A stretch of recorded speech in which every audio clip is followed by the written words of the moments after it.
If anyone had told Queen Wynne Duskthorne that the Alpha King she loved would crown her own maid in front of 300 witnesses, she would have had them hanged for treason. But that night, wearing the same wedding dress she'd worn to marry him, she learned humiliation wears no warning, and walked into a blizzard with nothing but her name. Snow fell over the Frosthowl kingdom, the night Alpha King Alaric Frostmane stood before his entire pack and called his wife nothing. The great hall of Frostmane Keep had been carved from black stone and pale ice centuries ago, its high windows crusted with frost, its torches burning blue-white against the cold. Hundreds of wolves, nobles, warriors, healers, servants, had gathered in their finest furs, summoned by a horn blast that shattered the winter silence at dusk. They had expected an announcement of war, perhaps, or a treaty with the southern packs. They had not expected this. Queen Wynne Duskthorne stood at the center of that hall in her wedding dress, the very one she had worn 3 years earlier, when Alaric had claimed her before the moon itself, as his Luna, his mate, his queen. The silver embroidery still gleamed at her wrists. She had worn it tonight because he had asked her to, had sent word through a servant that he wished to make an announcement befitting a great occasion, and she, fool that she had been, had believed her husband intended to celebrate her. Instead, Alaric Frostmane climbed the dais alone, his broad shoulders wrapped in a cloak of white wolf pelt, his jaw set with the particular arrogance of a man who had never once in his life been told no. He did not look at her. He looked past her, toward the servants' entrance, where a slim figure in deep burgundy silk waited with her hands folded and her eyes lowered in false modesty. "People of Frosthowl," Alaric said, his voice booming without effort, the voice of a man born to be obeyed. "For 3 years, I have called Wynne Duskthorne my Luna. Tonight, that ends." A murmur went through the crowd like wind through dead branches. Wynne felt her heart stop before her mind understood. "The bond between us was never true," Alaric continued. And here was the moment the entire pack would speak of for a generation. He turned, at last, to look at her. Not with love, not even with cruelty, with boredom, as if she were an old cloak he had finally decided to discard. "A false mating. The moon herself has shown me my true mate." He extended his hand toward the servants' entrance. Odessa Wren stepped forward. She had been Wynne's maid for 3 years. She had braided Wynne's hair before councils. She had brought her tea when she grieved her mother's death.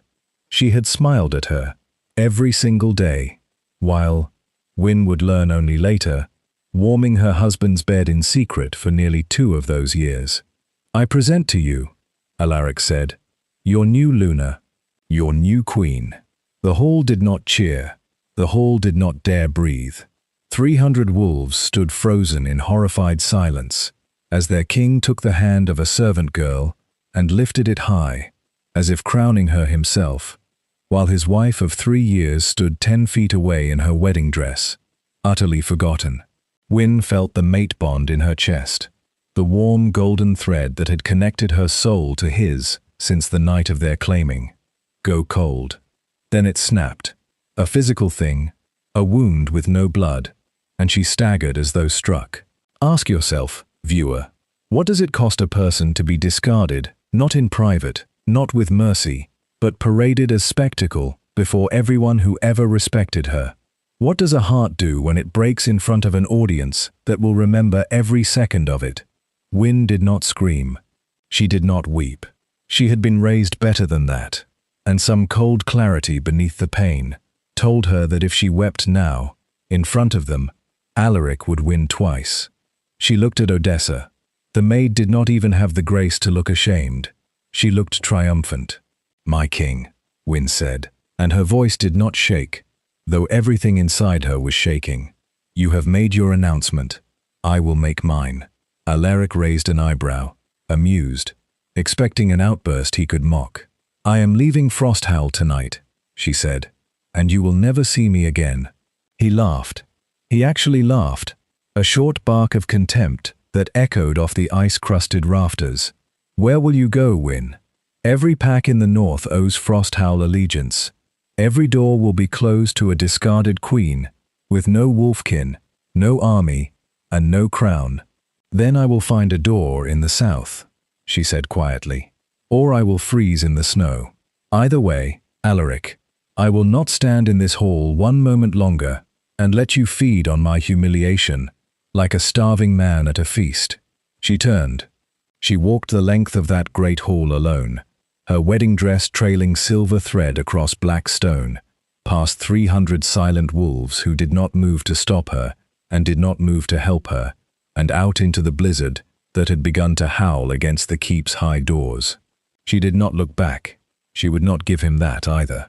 What she did not know, what none of them knew, not Alaric in his cruelty, not Odessa in her triumph, not the pack in its cowardly silence, was that the woman walking into that storm would return, not as a broken queen begging for scraps of mercy, but as the crowned Luna of the one kingdom Alaric Frostmane feared above all others. To understand how far Wynne Duskthorne fell that night, one must understand how high she had once climbed, and how little of it had ever truly been hers to keep. She was not born to nobility.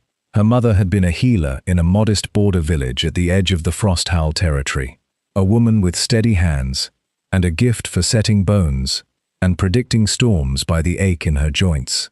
Her father had died before Wynne could remember his face, killed in a skirmish with rogue wolves when she was an infant. Wynne grew up amid the smell of crushed herbs and boiled bandages, learning early that the world did not owe softness to anyone, least of all a fatherless girl in a cold, hard kingdom. She was 17 when Alaric Frostmane first saw her. He had been riding the border with his warband, inspecting the outer watchtowers before the spring thaw, when his horse threw a shoe and his second-in-command took a bramble cut that festered within the hour. They came to the healer's cottage cursing the delay, and it was Wynne, not her mother, who was tending a birth 3 villages over, who cleaned the wound, packed it with yarrow and crushed silverleaf, and stitched it closed with hands that did not tremble, even as the young Alpha King himself stood in the doorway watching her work. "You're not afraid of me," he said. It was not a question. Kings were rarely asked questions. They simply observed and were obeyed. "Should I be?" Wynne answered, not looking up from her stitching. "You'll heal faster if I finish this than if I stop to be afraid of you." He had laughed then, a real laugh, warm and startled, the kind he would not laugh again for years, not until this story's final chapters, and even then not for joy. He returned 3 more times that season, always with some invented excuse, a horse that needed no shoeing, a wound that needed no tending. By midsummer he asked her mother's permission to court her. By autumn, the bond had formed between them unbidden, the golden thread of true mates that even an Alpha King could not fabricate or force. Wynne felt it settle into her chest like sunlight given weight, and for the first time in her hard, motherless of father life, she believed the world might, after all, hold something gentle for her. They married beneath a full moon, in the old way, before the pack elders and the ancestral fire. Alaric had looked at her that night as though she were the only warm thing in a kingdom of ice, and he had said, in front of everyone, "I choose you, Wynne Duskthorne, now and in every life the moon grants us." It is worth asking, viewer, whether he believed those words when he spoke them, or whether even then, some colder ambition was already stirring beneath his devotion, waiting only for a reason to surface. For 2 years, Wynne ruled beside him well. She was not born noble, but she governed with the same steady hands that had once stitched wounds. She settled border disputes without bloodshed. She reformed the winter grain stores so no village starved through the hard months. She was, by every account of the pack historians who would later be forced to rewrite their own records, a good queen. It was in the 3rd year that Odessa Wren came to serve her. The girl arrived with excellent references from a southern pack, quiet manners, and a face pretty enough to be unremarkable, the kind of prettiness that made people underestimate the mind working behind it. Wynne, trusting to a fault, took her in without suspicion. She taught Odessa the running of the keep's household.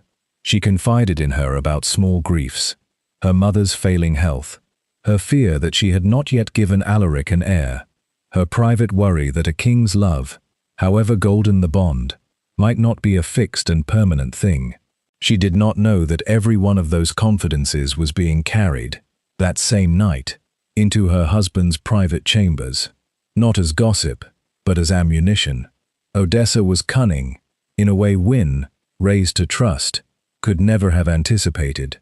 She did not seduce Alaric with beauty alone. She seduced him with understanding.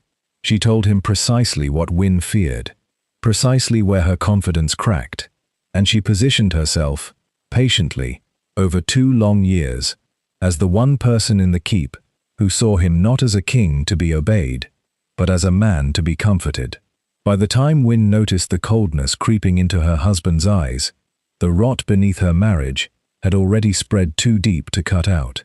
And here is the thought worth sitting with, viewer, long after this story ends. How many kingdoms, how many marriages, how many hearts are lost not to sudden betrayal, but to 1,000 small, patient cruelties that no one notices until the final blow lands in public, dressed up as a coronation. Wynne walked into the blizzard wearing nothing but her wedding dress and a thin cloak she had grabbed from a hook near the keep's servant door. And within an hour, she understood she was going to die. The frost-howl winters were not gentle things.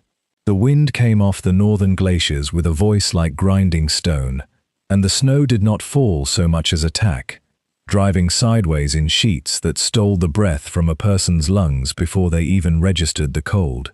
Wynne's wolf, smaller than Alaric's, silver-grey and slight, strained beneath her skin, wanting to shift, wanting to run on 4 legs instead of 2 frozen feet.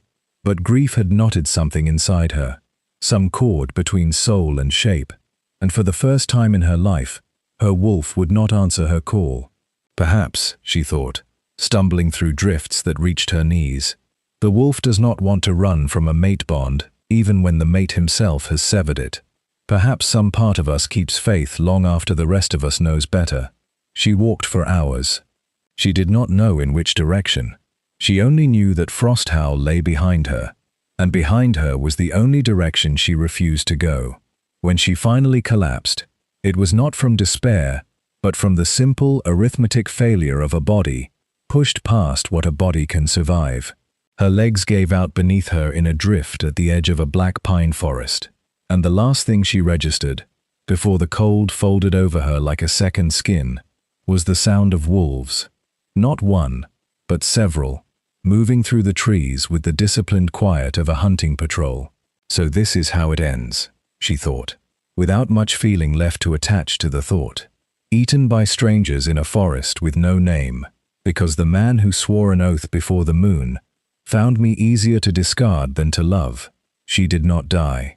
She woke, 3 days later, in a chamber she did not recognize, wrapped in furs, before a fire that smelled of pine resin and something sweeter, some healing herb she couldn't place. Her body ached in the particular way of frostbite narrowly survived, and seated beside her bed, watching her with an unreadable patience, was a wolf-shifted man she had never met, dark-haired, broad through the shoulder in the way of alphas, with eyes the color of a winter sky just before the sun breaks through cloud. "You're in the Duskrend territory," he said, before she could ask. "My scouts found you at the border." Another hour, and the cold would have finished what your king started. Wynne's throat was too raw from the wind to manage more than a whisper. "Who are you?" "Corvin Duskrend," he said, "Alpha King of the Shadowfang Kingdom." Even in her weakened state, Wynne knew the name. Every wolf north of the mountain divide knew the name. The Shadowfang Kingdom was Frosthowl's oldest and bitterest rival, a territory of dense forest and iron-grey mountains that had never once bent the knee to Alaric Frostmane's line, that had fought 3 border wars against Frosthowl in the last century alone, and lost none of them decisively. "You saved your enemy's wife," Wynne rasped. Something flickered across Corvin's face. Not quite a smile, but its cold cousin. "I saved a woman freezing to death in my territory. What she was to Alaric Frostmane is a separate question entirely, and one I intend to ask you at length once you've slept another day and eaten something warm. He rose to leave. At the door he paused, and though his back was to her, Wynne would remember his next words for years, would turn them over, later, as the first true kindness offered to her since her mother died. "For what it's worth," Wynne Duskthorne said, "no wolf deserves to be discarded in front of a crowd like an inconvenience. Whatever Alaric Frostmane called you, in my territory you will be called a guest and treated as one, for as long as you need." He left, and Wynne lay in the borrowed furs of her husband's greatest enemy, and for the first time since the Great Hall, she wept.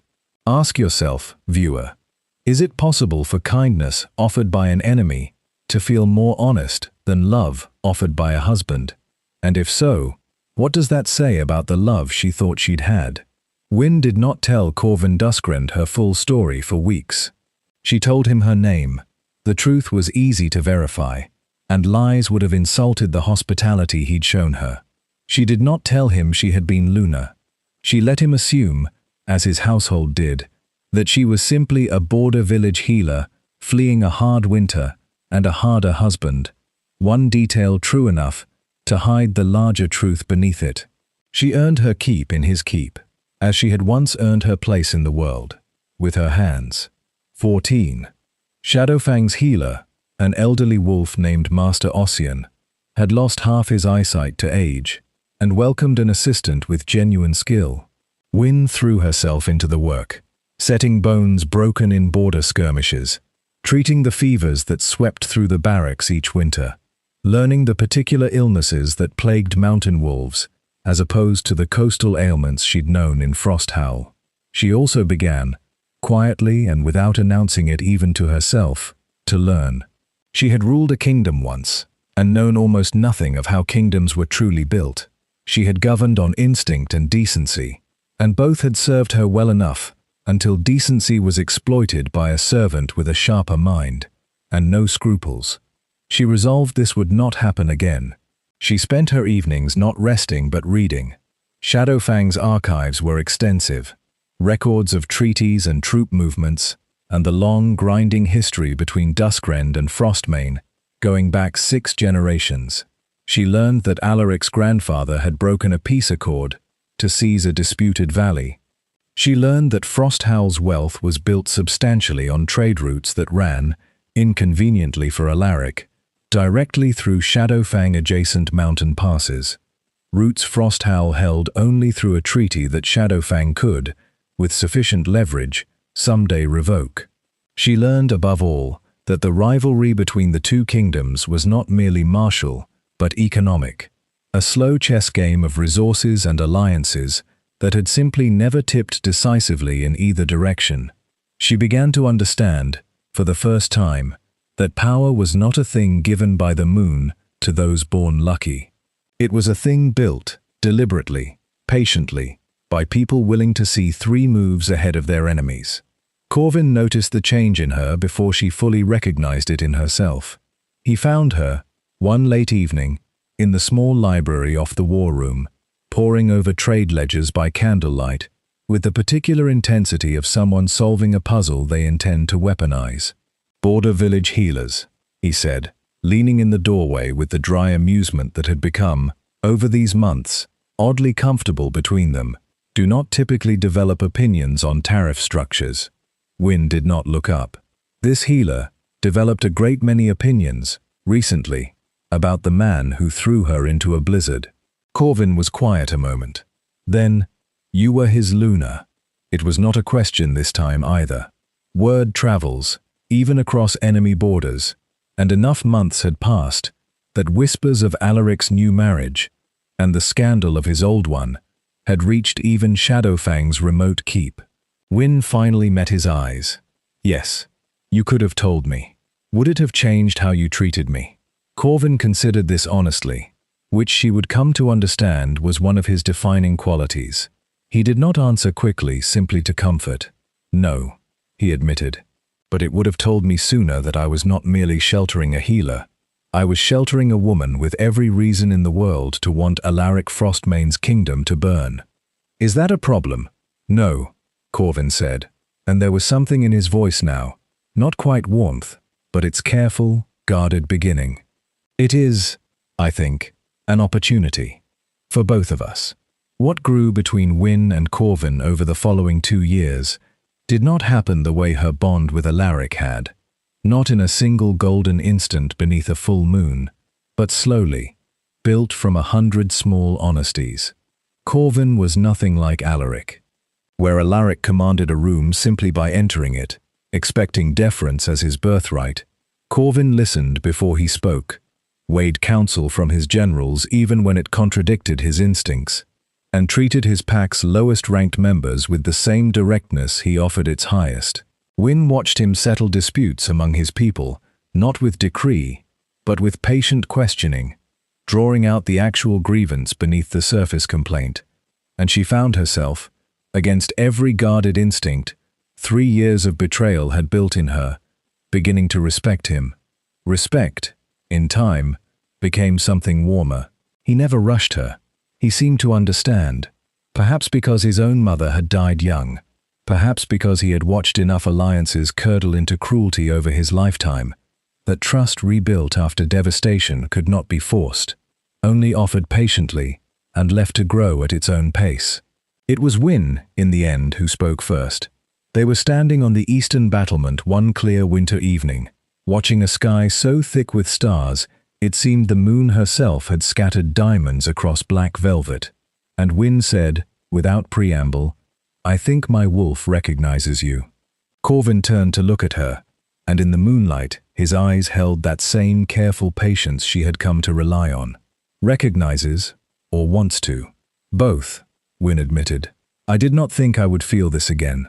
I thought Alaric had used up whatever capacity I had for it.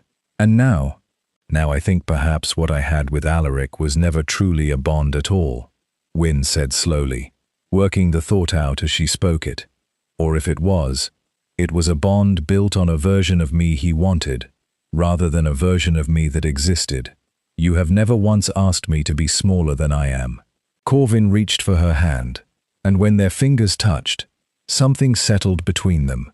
Not the sudden golden lightning strike of her first mating, but something steadier, a warmth that built rather than exploded, a fire laid carefully rather than lit in a single reckless spark.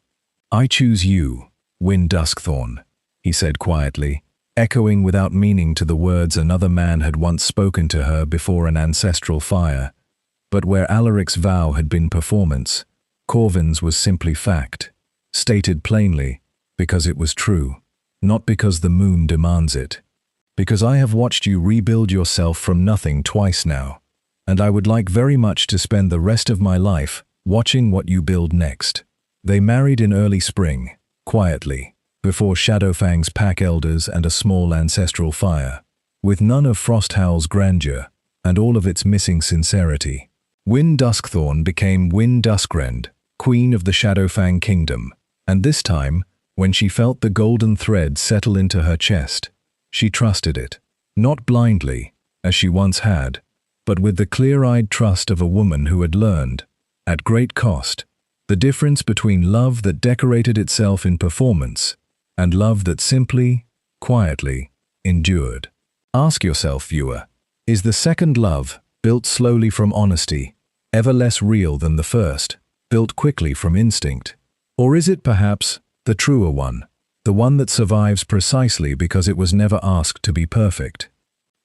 While Wynne rebuilt herself in exile, Frosthowl was rotting from the inside, though its king was too arrogant to notice the smell. Odessa Wren's ascension to Luna had been popular with no one but herself. The pack had watched their king humiliate a genuinely beloved queen for the sake of a servant girl with a pretty face and a talent for flattery. And though wolves are bound by pack loyalty to obey their alpha, loyalty and respect are not the same currency, and Alaric had spent the second freely while hoarding the first. Odessa, for her part, proved a poor substitute for the queen she had displaced. She had no talent for governance. Her cunning had been aimed entirely at acquiring the crown, with no thought spared for what she might do once it sat upon her head. Grain stores that Wynne had carefully managed through years of surplus planning fell into disorder within 18 months. Border disputes that Wynne would have settled with patient diplomacy were left to fester or were resolved through Alaric's blunt instrument of military threat, which won compliance but bred resentment in every village it touched. Worse, Odessa was cruel, in the particular way of those who have climbed by cunning and fear losing what they've climbed too.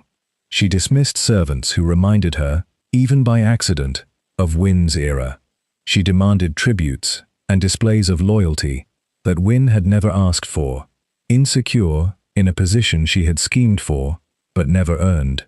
The keep's staff, who had loved their old queen, grew to quietly despise the new one, and word of that resentment, as word always does, eventually, began to travel beyond Frosthowl's borders. Alaric noticed none of this, or rather, he noticed and told himself it did not matter. He had the throne, the crown, the mate he'd chosen. What did it matter if the servants whispered, if the harvest ledgers grew sloppy, if the border villages muttered discontent into their winter fires? He was Alpha King. The moon had chosen him to rule. Discontent was simply the noise that power generated, and he had long since trained himself not to hear it. It is worth asking, viewer, whether this is the particular blindness of every tyrant, however small their tyranny, the conviction that the resentment they generate is simply the cost of greatness, rather than the sound of a foundation cracking beneath their feet. 2 years after Wynne's disappearance, disaster struck in earnest. A brutal early frost destroyed Frosthowl's autumn harvest before it could be brought in, and the grain stores Odessa had mismanaged proved catastrophically insufficient. Villages on the kingdom's edges faced genuine famine through that winter. Alaric, forced at last to act, sent warbands not to negotiate trade relief from neighboring territories, but to seize it. A decision that cost Frosthowl its last remaining goodwill among the smaller packs who had, until then, remained neutral in the old Frostmane Duskthorne rivalry. By the time word of Wynne Duskthorne's survival and her new crown reached Frosthowl, Alaric Frostmane's kingdom stood weaker than it had in 6 generations, propped up by nothing but his own unshaken belief in his invincibility. He would learn, soon enough, precisely how thin that belief had worn. The envoy arrived at Frosthowl Keep on a morning when the sky hung low and grey, with the promise of more snow, and it announced, in the formal language reserved for matters between rival crowns, that Queen Wynne Duskthorne of the Shadowfang Kingdom requested formal audience with King Alaric Frostmane regarding the renegotiation of the mountain trade accords. Alaric read the scroll twice before he understood it, and when he did, something curdled in his stomach that he refused, even now, to name as fear. "Duskthorne," he said aloud, to the empty war room, testing the name as though it might rearrange itself into something less impossible. She married Duskthorne. Odessa, when informed, laughed, a brittle, nervous sound. "She's baiting you. A discarded wife playing dress-up as a rival queen. It changes nothing, but it changed everything, and some animal instinct beneath Alaric's arrogance knew it even as his pride refused to admit it. Shadowfang held the mountain passes Frosthowl's trade depended on. Shadowfang's Alpha was the one king in the north who had never once lost a war to Frostmane's line outright, and now Shadowfang's queen was the woman Alaric himself had humiliated before 300 witnesses, a woman with every private grievance and, apparently, every public resource now available to make him answer for it. The audience was set for the following full moon, at neutral ground, the border monastery of Greywatch, ancient and sacred enough that violence there was forbidden even between blood enemies. Wynne arrived at Greywatch not in a wedding dress this time, but in the deep indigo and silver of Shadowfang's royal colors, her dark hair bound in the intricate braided crown that marked a mated queen, and at her side, Wynne Duskthorne, whose reputation alone had made war-hardened generals reconsider their strategies for a generation. Alaric, entering the monastery's frost-rimed hall, felt the shock of seeing her twice over. First, the simple, animal shock of a mate bond, long severed, encountering the woman it had once connected to, a phantom ache in a nerve that should have gone silent years ago.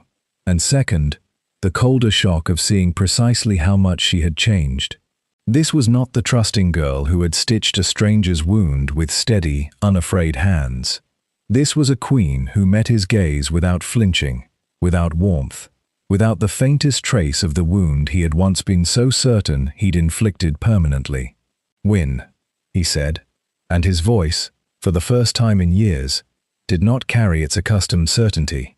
"Queen Duskthorne," she corrected, evenly. "We are here to discuss trade, King Frostmane, not old names. Ask yourself, viewer, what must it cost a man built entirely on the assumption of his own dominance, to stand before the one person he discarded and discover she no longer needs anything from him at all? Not his love, not his apology, not even his acknowledgement of the harm he caused. The negotiation, when it began, was a masterclass in the quiet application of leverage. Wynne, flanked by Corvin, but speaking primarily herself, a detail that visibly unsettled Alaric's advisors, who had never seen a queen lead her own kingdom's diplomacy, laid out Shadowfang's terms with the precision of someone who had spent 2 years studying exactly this moment. Frost Howl's failing harvests, its mismanaged grain reserves, its increasingly desperate seizure of neighboring resources, which had cost it the loyalty of 3 border packs who had, within the last year, quietly begun sending tribute to Shadowfang instead. "You require the mountain passes reopened at favorable rates," Wynne said, "or your people starve through another winter. I am prepared to grant that reopening. In exchange, Frost Howl will cede its claim to the disputed valley your grandfather seized 3 generations ago, will pay reparations to the border villages your recent warbands plundered, and will submit, going forward, to arbitration by a neutral council for any future territorial dispute with Shadowfang." Alaric's jaw tightened. "You ask me to kneel. I ask you to feed your people," Wynne said. "Whether you experience that as kneeling is a reflection of your own priorities, not mine." It is worth noting, viewer, precisely how this moment differs from the tired revenge fantasies so common in this genre. Wynne did not arrive to gloat, to humiliate him with cruelty matching his own, to indulge in the satisfaction of watching him suffer for its own sake. She arrived with leverage, cold and factual, offering him the one thing his pride made unbearable: mercy on terms he had no power to refuse. Alaric, cornered by his own kingdom's failures, rather than by any theatrical villainy on her part, signed the accord. His hand shook, slightly, as he did, the first visible tremor his pack's envoys had ever witnessed in their king, and word of it would travel back to Frosthowl faster than the ink could dry. The treaty saved Frosthowl's harvest. It did nothing to save Alaric's crown. A king's authority, among wolf-shifter packs, rests on a foundation more fragile than most rulers admit. The belief, held collectively by an entire pack, that their alpha is the strongest, most capable protector available to them. That belief survives military loss more easily than it survives humiliation, and Alaric Frostmane had now been humiliated twice by the same woman, once privately in his own great hall by discarding her, and once publicly, before the assembled nobility of 2 kingdoms, by needing her mercy to feed his own people. The whispers that had simmered quietly since Odessa's coronation now spread openly. Warriors who had followed Alaric loyally through 3 border wars began to question, in low voices around barrack fires, whether a king who had thrown away a genuinely capable Luna for a servant girl, with no talent for rule, deserved the loyalty his bloodline had always commanded. Border villages that had suffered under Odessa's mismanagement began sending informal envoys to Shadowfang, not for alliance exactly, but simply to gauge whether Queen Wynne Duskthorne might, someday, welcome a change of allegiance. Odessa, sensing the ground shifting beneath her stolen throne, grew desperate, and desperation, in a woman with no true loyalty to anchor her, curdled quickly into self-preservation. She began, quietly, corresponding with Frosthowl's rival factions within the pack's own nobility, hedging her position in case Alaric's authority collapsed entirely, seeking to secure her own survival, independent of the king whose crown she'd stolen for. Alaric discovered this betrayal on a night much like the one that had ended his first marriage. Summoned by a loyal advisor to his own war room, shown correspondence in Odessa's own hand, discussing terms with a noble faction that had, for over a year, quietly plotted to depose him. "You would trade me away," he said to her, later that night, in the same great hall where he had once crowned her. "The way I traded Wynne away." Odessa did not deny it. "You taught me, my king, that loyalty is simply whatever keeps you closest to power. I learned the lesson well. I simply learned it from you. Ask yourself, viewer, is there a crueler mirror a man could be shown than his own worst quality, reflected back at him by the very person he chose, that quality's victim, to replace? He did not banish her.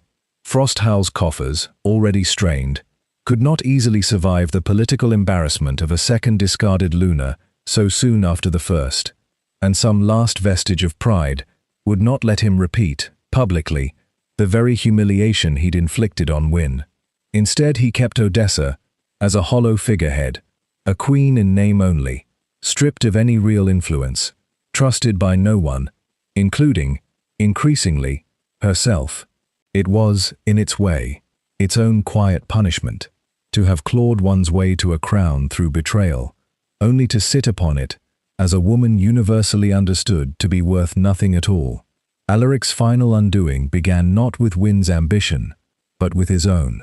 A king humiliated cannot easily bear the sight of his humiliation prospering. Through the 2 years following the Grey Watch Accord, Shadowfang flourished under Wynne and Corvin's joint rule. The reopened trade routes enriched both kingdoms, but Shadowfang's careful stewardship of its share far outpaced Frosthowl's continued struggles, and the border pacts who had once wavered toward neutrality now openly favored the Duskrend crown. Alaric watched his rival's kingdom grow strong on terms he himself had signed, and something in him, pride, humiliation, the particular poison of a man who has never once been forced to accept a limitation on his own power, decided he would rather break the treaty and risk war than continue watching Wynne's success as a permanent, living rebuke to everything he'd once believed about himself. He struck in deep winter, when he calculated Shadowfang's mountain patrols would be thinnest, a calculated betrayal of the Grey Watch Accord's peace, sending war bands across the disputed valley under cover of a blizzard, aiming to reclaim by force what he had signed away by treaty. It was, in the end, a catastrophic miscalculation, born entirely of wounded pride rather than sound strategy, the last, worst decision of a king who had never learned to distinguish between his ego and his kingdom's actual interests. Corvin's scouts, well versed in mountain warfare on terrain Frosthowl's warriors barely knew, had anticipated exactly this kind of desperate gambit and prepared for it. Wynne herself, drawing on years spent studying Frosthowl's military patterns during her long exile, had advised precisely where such an attack would likely fall, and how thin Alaric's supply lines would necessarily run in deep winter terrain his warriors weren't built for. The battle that followed, fought across a valley of black pine and frozen river, under a sky boiling with snow, was less a contest than a slaughter of Alaric's own overreach. Shadowfang's warriors, fighting on home terrain with full bellies and warm gear, met Frosthowl's exhausted, half-frozen warbands in the pass and broke them within a single brutal night. Alaric himself led the final charge, some last, desperate assertion of the personal courage he'd always substituted for wisdom, directly into a killing field of his rival's choosing. It is worth pausing here, viewer, to ask, how many downfalls in this world are not the result of an enemy's cruelty, but simply the final, inevitable consequence of a person's refusal to ever, even once, admit they might be wrong. Alaric Frostmane did not die quickly, and he did not die with dignity. And this part matters, viewer, because it is the part too many stories in this genre get wrong. He did not die because Wynne Duskrend chose cruelty over mercy. He died because his own pride, finally and completely, ran out of kingdom to spend. In the chaos of the broken charge, Alaric's own warband, starving, freezing, watching their king lead them into a slaughter for the sake of wounded pride, rather than any strategy that might have spared their lives, began, in the confusion of battle, to fall back without him. It was not mutiny, not exactly. It was simply the final, quiet withdrawal of loyalty from a leader who had, for years, given his people every reason to withhold it. Wolves fight fiercely for an alpha they believe in. They do not, in the end, throw away their own lives for one they have quietly stopped respecting. Alaric found himself, in the black heart of that snowstorm, alone. His personal guards scattered or fallen, his warband retreating without him across the frozen river, his rivals' warriors closing around him in the driving snow. Wynne Duskthorne could have killed him there, would have been within every right of war and vengeance to end him where he stood, disarmed, surrounded, his white fur pelt cloak soaked through with blood not entirely his own. He did not. Take him, Wynne said instead, to his warriors, and bring him before the queen he wronged. Let her decide what becomes of him. It was never my grievance to settle.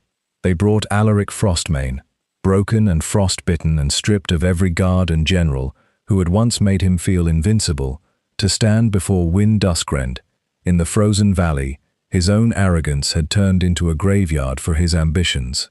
She looked at him for a long moment, the man who had crowned her rival before 300 witnesses, who had let her walk into a blizzard rather than face the discomfort of his own guilt, who had built an entire kingdom's ruin on the foundation of never once believing he could be wrong.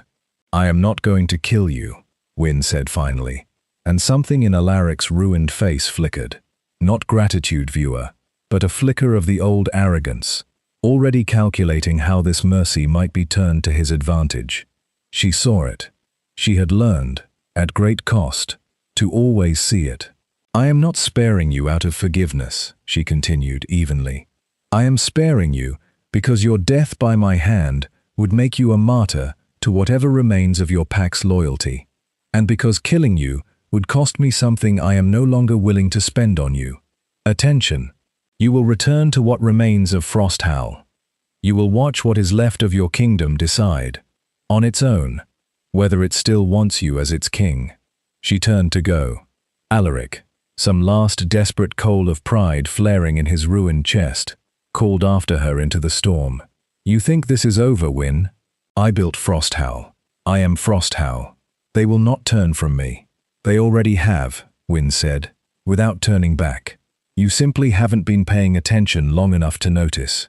You never have. What Wynne predicted came to pass with a slowness crueler than any quick execution could have managed.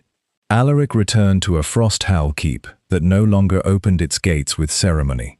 His warband, decimated and disillusioned, dispersed to serve border lords who no longer answered his summons with the old unquestioning speed.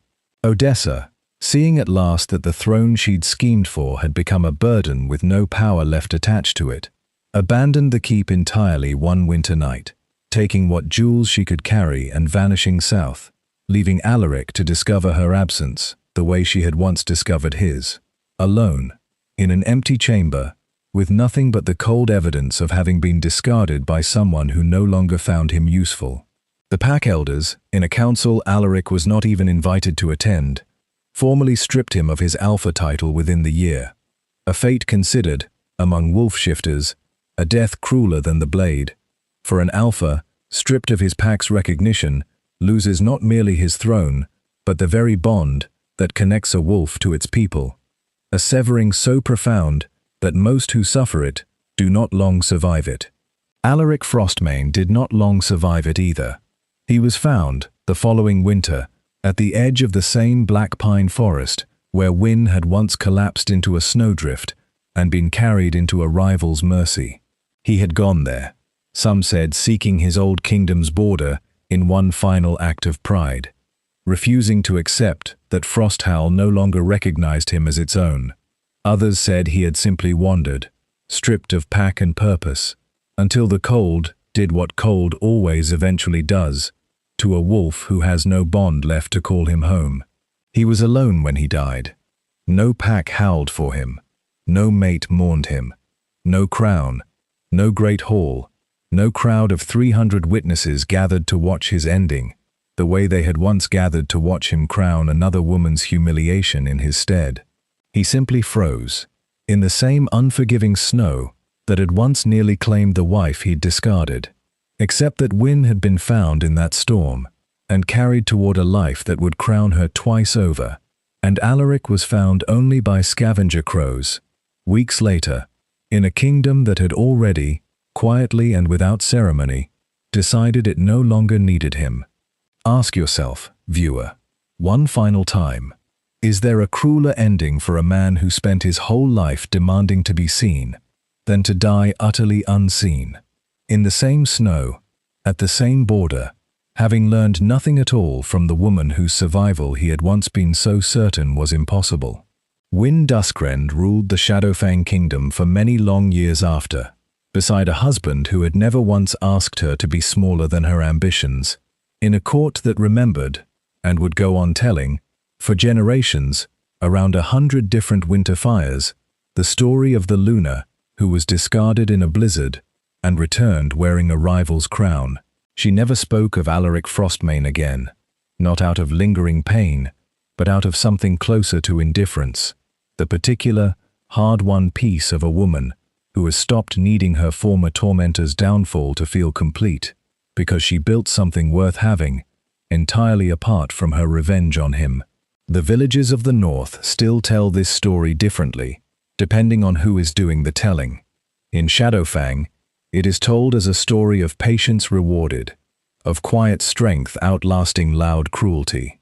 In what remains of Frosthowl's diminished territory, absorbed eventually into more capable neighboring rule, it is told as a warning to every young alpha who inherits power before he inherits wisdom, that a crown is not a possession but a trust, and that the moon which grants a mate bond can, and will, let it wither the moment it is treated as anything less than sacred.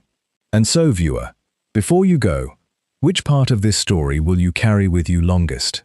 The humiliation in that first great hall, or the quiet, unglamorous years of rebuilding that turned a discarded girl into an unshakable queen? Because if this story asks anything of you, it asks this: that the measure of a person is never found in the moment they are broken. It is found in everything they build, deliberately and patiently, after.